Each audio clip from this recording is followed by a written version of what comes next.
তো হ্যালো বন্ধুরা, সবাই কেমন আছো? আশা করি খুবই ভালো আছো। তো এখন অফিস থেকে আসলাম, তো দেখতে পাচ্ছ ছেলে এখানে ভাত খাচ্ছে।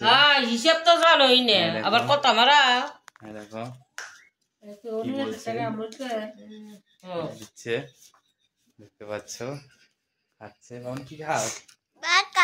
কি দিয়া? কি দিয়া? না কি দিয়ে ভাত খাও? বলো বলো মাছ দিয়ে বলো মাছ, মাছের ডিম। মাছ, মাছের ডিম, দেখো কত কিছু দিয়ে ভাত খাচ্ছে। তোমরা আজকে কি দিয়ে ভাত খাইছো অবশ্যই কমেন্ট করো। মিঠা দেখতে লাগে। পাচ্ছ পিঠা বানাও না? সাদা পিঠা বানাও। গুড় আর না, হ্যাঁ তাহলে পিঠা পিঠা বানায় না। না না, তোর জন্য সাদা তো পিঠা আজকে আমাদের বাড়ি পিঠা বানাবে। আজকে তাহলে ভাতটা তাহলে খাও না। সবাই কি করবি? ভাত খেলে কি সকালে করবি? সকালে কত না ভাত খাইলাম। তো দেখতে পাচ্ছ ভাত খাইতে লাগবে তাই বলতেছে। তোমরা কও এত কত ভাত থাকে। আগেই না, আমি আজকে আর ভাত পিঠা না না, ভাত খাবো না। তোমার জন্য একেবারে এক পিঠা। মুঠ চাল ভিজানি হয় নাই। এক মুন ভিজামু। না না না, যা ভিজে না।